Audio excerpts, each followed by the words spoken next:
मेरा नाम काजल है। मेरी उम्र सिर्फ 16 साल थी जब मेरे पड़ोस के एक लड़के ने मुझ पर चरित्रहीन होने का इल्जाम लगा दिया, क्योंकि मैंने उसके साथ शादी करने से मना कर दिया था। दरअसल वह हमारे घर के बहुत करीब ही रहता था और आते जाते मुझे देखता रहता था। उसने घर रिश्ता भेजा तो मैंने इनकार कर दिया, और मेरे बाबा ने भी, क्योंकि वह कोई काम नहीं करता था। वैसे तो हम लोग भी गरीब थे, लेकिन फिर भी कोई ना कोई काम तो होना चाहिए। इंसान को यह तो पता हो कि उसके साथ 2 वक्त की रोटी तो नसीब हो जाएगी, लेकिन ऐसा भी नहीं था। उसका अपना बाप ही उससे तंग था और कहता था कि मैं इसका जेब खर्च भी बंद कर दूंगा। लेकिन एक दिन उसने बहुत ही बुरी चाल चली। मेरा स्कूल में आखिरी साल था। मैट्रिक से ज्यादा हमारे यहाँ पढ़ाई नहीं करवाई जाती थी। उसने स्कूल के बाहर आकर कहा कि मेरे बाबा का एक्सीडेंट हो गया है और उनको अस्पताल लेकर गए हैं। उसने कहा है कि वह मुझे लेकर अस्पताल पहुंच जाए।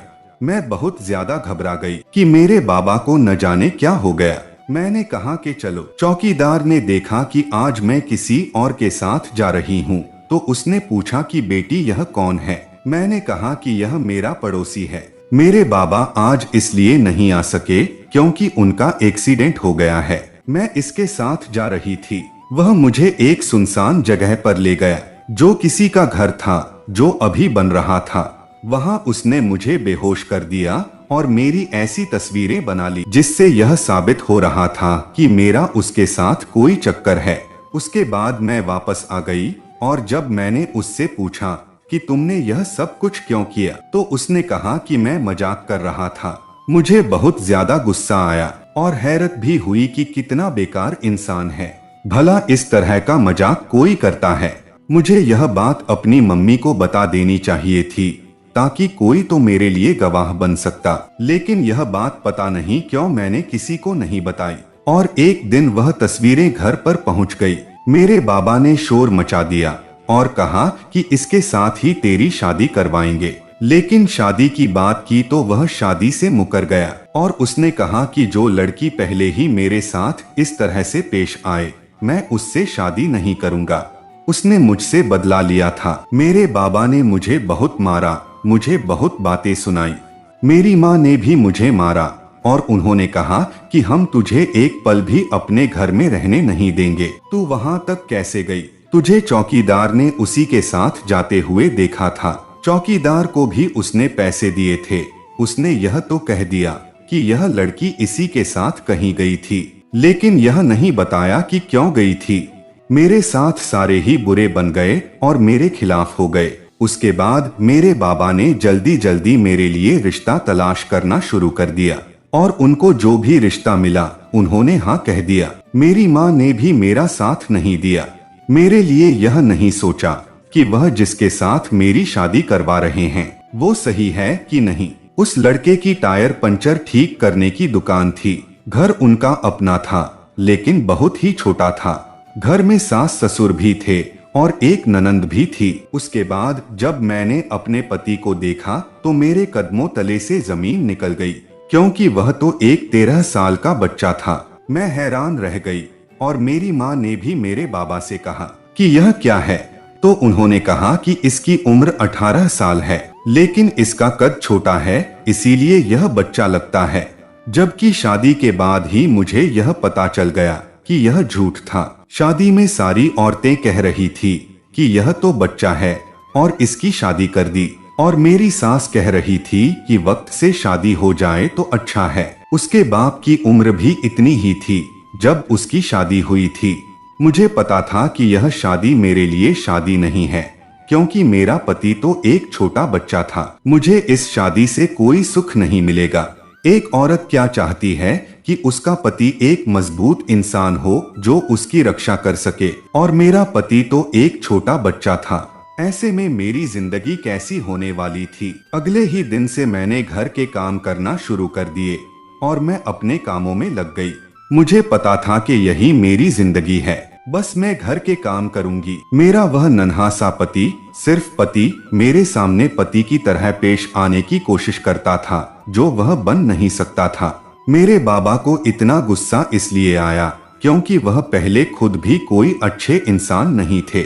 मेरे बाबा एक आदमी के साथ काम करते थे जो पूरे शहर में गलत काम किया करता था, जैसे कि लोगों को किडनैप करना, लोगों को धमकाना, पर्चियां देना, डकैती, चोरी करना। फिर उसके बाद मेरे बाबा ने इस काम को छोड़ दिया। जब मैं 10 साल की हुई तब भी बाबा के अंदर वही गुस्सा भरा हुआ था। तभी तो उन्होंने मुझे दूसरा मौका ही नहीं दिया और मेरी जिंदगी का सबसे बड़ा फैसला कर दिया, पूछताछ भी नहीं की। एक दिन में बदनाम क्या हुई तो 4 दिन के अंदर अंदर मेरी शादी कर दी गई। मेरी सारी जिंदगी अब मेरे माँ बाप और मेरे उस पड़ोसी लड़के को कोसते हुए ही गुजरेगी। मैं सिर्फ उन्हें बद्दुआ ही दे सकती थी, क्योंकि एक बेबस इंसान बद्दुआ ही दे सकता है और तो कुछ कर नहीं सकता है। मैं चाहती थी कि मैं उस लड़के का अंजाम देखे बगैर इस दुनिया से ना जाऊं। ऊपर वाला उसको उसके किए की सजा दे और फिर मेरे दिल को सुकून मिल जाएगा। मेरी सास तो खुद अपने बेटे पर हंसती थी कि उसकी शादी करवा दी, लेकिन यह तो बच्चा है। एक दिन मेरे ससुर मेरे पति को पकड़ कर लाए और कहा कि यह गली में बैठकर लड़कों के साथ घंटे खेल रहा था। उसको कहो कि इसकी शादी हो गई है, अब इस तरह के काम छोड़ दें, क्योंकि वह घंटे खेलने के साथ जुआ भी खेला करता था। और मेरे ससुर को यह बात बहुत ही नापसंद थी। मेरी सास इस बात पर हंस पड़ी, क्योंकि यह शादी भी शायद मेरे ससुर की जिद पर हुई थी और मेरी सास उसके खिलाफ थी कि बेटा अभी छोटा है। उन्होंने कहा कि इतने छोटे बेटे की शादी कर दी है तो जाहिर है यही सब करेगा। दुकान पर तो वह जाया करता था, थोड़े बहुत पैसे भी कमाता था, लेकिन जब से हमारी शादी हुई थी हमारे बीच में पति पत्नी वाला कोई संबंध नहीं था और मुझे कोई उम्मीद भी नहीं थी और शायद उसे भी उन सारी बातों का पता नहीं था। लेकिन अच्छी बात यह हुई कि उसी मोहल्ले में मुझे मेरी एक दोस्त मिल गई जिसकी शादी यहीं पर ही हुई थी। उसके बारे में पता चला तो वह भी हैरान रह गई। उसने कहा कि तुम पर तो मैं भी आंखें बंद करके भरोसा कर सकती हूँ और मेरे घर वाले तो तुम्हें अपने घर की बहू बनाने वाले थे और हमें तो पता ही नहीं था कि यह सब कुछ हो जाएगा। मुझे बहुत अफसोस हुआ, क्योंकि उसका भाई एक अच्छा लड़का था। उसे मेरी हालत पर बहुत तरस आ रहा था। उसने कहा कि तुम्हारे साथ बहुत बुरा हुआ है, किसी के साथ भी ऐसा नहीं होना चाहिए। वह भी मेरे लिए बहुत ज्यादा परेशान थी। उसने मुझसे कुछ ऐसी बातें भी पूछी जो मेरी जिंदगी से जुड़ी बहुत ही खास थी। मैंने उसे बताया तो उसने कानों को हाथ लगा लिया। उसने कहा कि फिर इस तरह तुम्हारी जिंदगी कैसे गुजरेगी। कुछ महीने गुजरे तो सब तुमसे पूछेंगे कि अभी तक तुम्हारी औलाद पैदा क्यों नहीं हुई। फिर तुम सबको क्या बताओगी? लोग तो तुम्हें बुरा कहेंगे, यहाँ तक कि तुम्हें बांझ भी कहेंगे। मैंने कहा फिर मैं क्या करूं? उसने कहा कि तू अपनी सास से बात कर। क्या वह अंधी है? क्या उसको पता नहीं है कि उन लोगों ने क्या किया है तुम्हारे साथ? क्या तुम चुप करके बैठी रहोगी? इस तरह तो कुछ भी नहीं होगा। अपनी सास से बात करो। मैंने कहा कि ठीक है और एक दिन मौका देखकर मैंने अपनी सास से यह बात कर दी। पहले तो उन्होंने मुझे हैरान होकर देखा और फिर कहा कि देखो, वक्त के साथ सब कुछ ठीक हो जाएगा। उसकी थोड़ी उम्र बढ़ जाएगी तो उसको सारी चीजों की समझ आ जाएगी और आजकल की लड़कियों की बेशर्मी तो बस ऊपर वाला ही जानता है। हमारी तो हिम्मत ही नहीं होती थी कि हम अपनी सास से इतना ही कह दे कि हमको टॉयलेट जाना है। जब तक सास ससुर पास बैठे रहते थे हम टॉयलेट भी नहीं जाते थे और तुमने मुझसे इतनी बड़ी बात कह दी। मुझे लगता है कि तुम्हें बहुत जल्दी पड़ी हुई है, तुम्हें बहुत आग लगी हुई है। तुमने खुद को समझ क्या लिया है? और मेरा बेटा मर्द है, उम्र में छोटा है, तुम्हारी किसी हिजड़े से शादी नहीं करवाई है। सब कुछ ठीक हो जाएगा।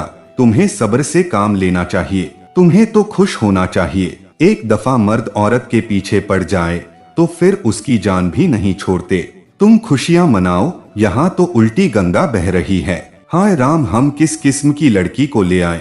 मुझे बहुत ही ज्यादा शर्मिंदगी हो रही थी और मुझे मेरी सास ने और भी ज्यादा शर्मिंदा कर दिया। मैं तो बात करके पछता रही थी और मुझे अपनी दोस्त पर गुस्सा भी आने लगा, जिसने मुझे यह पट्टी पढ़ाई थी कि तुम जाकर अपनी सास से बात करो। मुझे यह बात करनी ही नहीं चाहिए थी।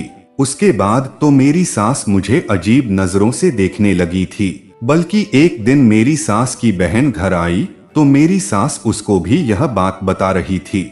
वह भी मुझे देख रही थी और कानों को हाथ लगा रही थी। अभी पता नहीं किस किस जगह मेरी बेइज्जती होने वाली थी। मैं तो इस बारे में मशहूर होने वाली थी कि मुझको शादी का बहुत ज्यादा शौक था। मैंने यह बात जब अपनी दोस्त को बताई तो मैं उस पर गुस्सा करने लगी। मैंने कहा कि तुम्हारी वजह से यह सब कुछ हुआ है। चुपचाप मेरे दिन अच्छे से गुजर रहे थे। उसने कहा कि यह क्या बात हुई, तुम्हारी सास ने भी 2 बच्चे पैदा किए हैं, क्या उसे नहीं पता कि शादी किस लिए होती है, किस लिए शादी करवाई जाती है। मैंने कहा कि वक्त गुजर जाएगा, वक्त के साथ सब कुछ ठीक हो जाएगा। और मैंने अपनी दोस्त को कह दिया कि वह मेरे इस मामले में ना बोले। मैंने उस पर गुस्सा कर दिया। लेकिन जब 6-7 महीने गुजर गए तो मेरी सास ने वही किया जो मेरी दोस्त ने कहा था। उसने कहा कि उससे बच्चे पैदा नहीं होने वाले, शायद उसके अंदर कोई खराबी है, नहीं तो अभी तक बच्चे हो जाते।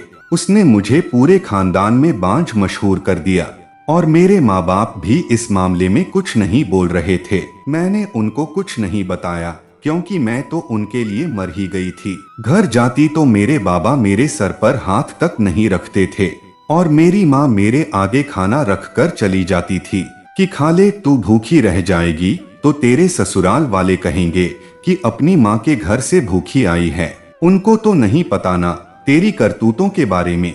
मैं तो चारों तरफ से फंस गई थी। एक इंसान के लिए लोगों की बातें सुनना आसान नहीं होता है। बहुत बुरा लगता है, अजीब लगता है कि लोग आपके बारे में बातें करें। और मेरे साथ यही सब कुछ हो रहा था। लोग मुझ पर हंसते थे, मेरा नाम पढ़ लिया था कि यह वही है ना जिसका पति का कम उम्र है और जिसके अभी तक बच्चे नहीं हो रहे हैं। मैंने तो कहीं आना जाना भी छोड़ दिया था। मोहल्ले से कोई औरत आती तो मैं कमरे में चली जाती थी कि मुझे फिर उसका सामना करना पड़ेगा। मैं दिमागी मरीज बनती जा रही थी। पति को देखती थी तो बेबसी सी महसूस होती थी। ना मैं उससे कोई बात कर सकती थी, ना मैं उससे यह कह सकती थी कि मुझे कहीं बाहर ले जा, ना उसे अपनी कोई बात बता सकती थी कि मुझे क्यों दर्द हो रहा है, कहाँ दर्द हो रहा है या किस हालत में हूँ। ना हम प्यार मोहब्बत की बातें कर सकते थे, ना साथ बैठकर टीवी देख सकते थे। वह घर आता तो अपने मोबाइल में बिजी रहता, जिसमें वह गेम खेलता रहता था और मैं काम करती रहती थी। ऐसा लगता था कि मेरी शादी नहीं हुई है, बस मैं घर में नौकरानी बनकर आई हूँ और यहाँ पर मेरा काम है सिर्फ घर का काम करना।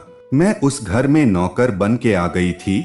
बस यही फर्क था कि मैं सुहागन कहलाती थी जबकि मैं अभी तक कुंवारी थी। मैं कहीं बाहर भी नहीं जा सकती थी क्योंकि मेरा पति मुझे कहीं लेकर नहीं जाता था और मेरे साथ बस वह सब्जी की दुकान तक जाता था।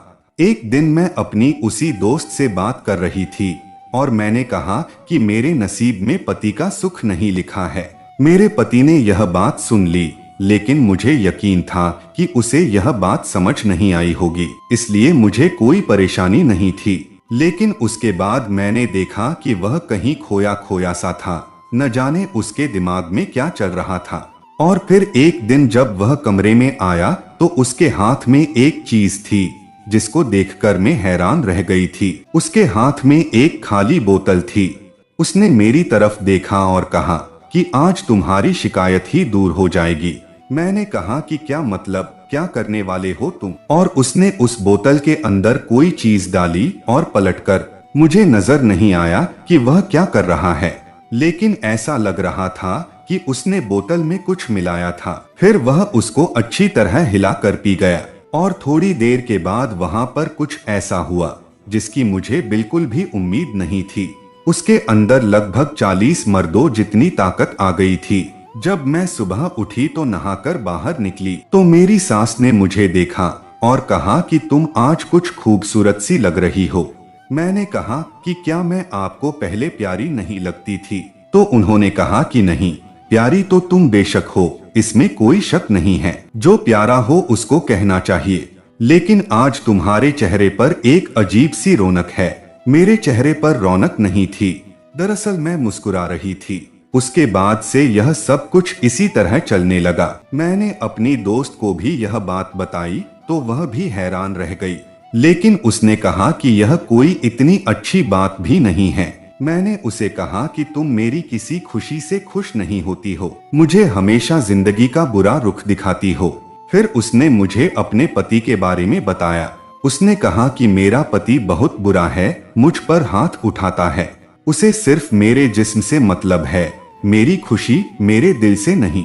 वह बस अपना हक ले लेता है, मुझे बस बच्चा पैदा करने की मशीन बना रखा है, इसलिए मुझे गुस्सा आता रहता है और मैं मर्दों की नियत से वाकिफ हूँ। चलो यह शुक्र करो कि तुम्हारा पति मर्द तो बन गया है, लेकिन मर्द बनकर भी वह तुम्हें अच्छा नहीं लगेगा, क्योंकि अगर मर्द बन गया है तो अभी तो मुसीबत शुरू हुई है।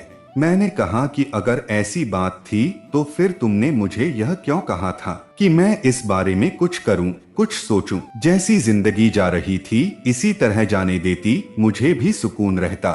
उसने कहा कि यह कुछ औरतें होती हैं ना, जिनके पति बाहर के मुल्क में चले जाते हैं और जिनके पति उनके पास होते हैं, वह कहती हैं कि यह कैसे अपने पति के बगैर रह लेती है। दरअसल वह अपने पतियों के बगैर खुश रहती है, क्योंकि पति एक ऐसी परछाई है जो आपकी जान पर सवार हो जाता है, जिसको आपसे बहुत सारे काम होते हैं। उसने अपने घर के काम करवाने होते हैं, अपने कपड़े इस्त्री करवाने होते हैं, अपने जूते साफ करवाने होते हैं, अपने बच्चे पैदा करवाने होते हैं, अपने माँ बाप की सेवा करवानी होती है और अपनी सेवा करवानी होती है। उसके लिए तो औरत बोतल से निकली हुई किसी जिन की तरह होती है, उसको जो भी आदेश देता है वह पूरा कर देती है। इसलिए ऐसी औरत मर्द के पीछे सुकून से रहती है। उनको हर महीने पैसे मिल जाते हैं, पति उनके सर पर सवार नहीं होते, बच्चे भी उनके कम पैदा होते हैं, क्योंकि पति पास नहीं होगा तो बच्चे कहाँ से पैदा होंगे। इसलिए वह औरत हंसी खुशी वक्त गुजार लेती है और हम जैसों के पति हमेशा उनके सर पर सवार रहते हैं। वह उन औरतों को देखकर सोचती है कि यह बेचारी खुश नहीं होगी, क्योंकि उनके पति उनके साथ नहीं हैं। मैं हैरान रह गई और मैंने अपना सर पकड़ लिया। मैंने कहा कि ऐसी बात थी तो मुझे बतानी चाहिए थी, मुझे क्या पता था। फिर वही बात हुई। अब रोज मेरा पति एक काली बोतल में कोई चीज मिलाकर पी लेता और उसके बाद वह ऐसा इंसान बन जाता जिसमें सारे जहान की ताकत आ जाती है। शुरू में तो सब कुछ ठीक था, लेकिन मेरी तबीयत खराब रहने लगी। मैं हर वक्त थकी थकी सी रहती थी। मुझे समझ नहीं आ रहा था कि मैं क्या करूं, और मुझे यह समझ नहीं आ रहा था कि यह मेरा पति क्या कर रहा है। मुझे मेरी उस दोस्त ने यह भी बताया था कि यह जो भी कर रहा है यह गलत कर रहा है और सबसे ज्यादा जुल्म अपने साथ कर रहा है। वह इस तरह से अपने आप को खराब कर लेगा और फिर से अपनी पहली हालत पर आ जाएगा। मैंने कहा कि मैं उसको कैसे समझाऊं। जब मैंने पति से बात पूछी तो उसने कहा कि तुम्हें क्या मतलब है उन सारी चीजों से, तुम्हारा काम तो ठीक चल रहा है, तुम्हें क्या मतलब इन सारी चीजों से। वह तो बातें भी अजीबो गरीब किस्म की करने लगा था। उसकी सारी मासूमियत खत्म हो गई थी। मेरी जिंदगी में तो सुकून खत्म हो गया था। एक टेंशन खत्म होती तो दूसरी शुरू हो जाती थी। मेरी दोस्त ने कहा कि अब जल्द ही तुम्हारे बच्चे भी हो जाएंगे। मैंने कहा कि अच्छी बात है ना, फिर मेरे ऊपर लगाए दाग मिट जाएंगे। उसने कहा कि वह दाग धुल जाएंगे और फिर तुम सारी जिंदगी अपने बच्चों के कपड़े धोती रहोगी। उसने मुझे बच्चों के मामले में बहुत ज्यादा डरा दिया कि बच्चों के बाद जिंदगी बर्बाद हो जाती है और सब कुछ तबाह हो जाता है। औरत अपनी मर्जी से कुछ भी नहीं कर सकती, यहाँ तक कि बाथरूम में भी नहीं जा सकती। मैंने तो घर आकर अपना बिस्तर पकड़ लिया और मैं कहीं ना कहीं यह सोचने लगी कि मुझे मेरी उस दोस्त से मिलने नहीं जाना चाहिए, क्योंकि जब भी मैं उसके घर जाती थी वापस आकर मुझे सर दर्द की गोली खानी पड़ती थी। एक रात मैंने यह फैसला कर लिया कि मैं जानकर रहूंगी कि मेरा पति क्या कर रहा है, क्योंकि वह जो भी कर रहा था वह कुछ नॉर्मल नहीं था। वह कहीं से कोई दवाई लाया करता था तो मुझे पता लगाना था कि यह सब कुछ क्या है। मैंने खाने में थोड़ी सी नींद की दवाई मिला दी। उसने जो पीना था वह उसने पी लिया, लेकिन उसके बाद उसको इतनी ज्यादा नींद आ गई कि वह आते ही बिस्तर पर सो गया और गिर गया।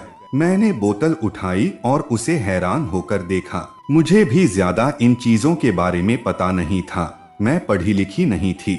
मुझे लगा कि यह शराब होगी, लेकिन जब मैंने उसको देखा और उसको थोड़ा सा सूंघा तो वह शराब नहीं थी। लेकिन मैं उसको पहचान गई थी, क्योंकि मेरे बाबा जिनके साथ बचपन से यह काम करते थे। जैसा कि मैंने पहले बताया कि मेरे बाबा गुंडों के साथ गलत काम किया करते थे। उस जमाने में भी वह इस तरह की एक चीज यूज किया करते थे। मेरी माँ ने मुझे बताया था और मुझे यह चीज दिखाई थी। इसका मतलब कि यह चीज मेरे पति को मेरे बाबा ने दी थी। मैं हैरान रह गई और अगले दिन ही वह बोतल लेकर अपनी माँ के पास पहुँच गई। मेरी माँ ने कहा कि तुम्हारा पति बच्चों की तरह रो रहा था, तुम्हारे बाबा के पास आया था और बताया था कि क्या हो रहा है। तुम्हारे बारे में भी कह रहा था कि तुम उसे इज्जत नहीं देती हो, उसे बच्चा समझती हो, इसके साथ माँ की तरह पेश आती हो। इसीलिए तुम्हारे बाबा ने तुम्हारी शादीशुदा जिंदगी बचाने के लिए इसे यह नुस्खा दे दिया है, जो कभी तुम्हारे बाबा भी यूज किया करता था। मैंने कहा कि इसी वजह से सिर्फ मैं ही पैदा हुई और मेरा कोई बहन भाई भी नहीं है। मेरी माँ ने सर झुका लिया। मेरी शादी हो चुकी थी, मुझे इन चीजों के बारे में पता चल गया था। यह ऐसी चीज थी जो आपको वक्त पर ही आराम तो दे देती थी, लेकिन आपसे आपकी सारी जिंदगी का सुकून छीन लेती है। इसलिए मुझे अपने पति को मना करना था।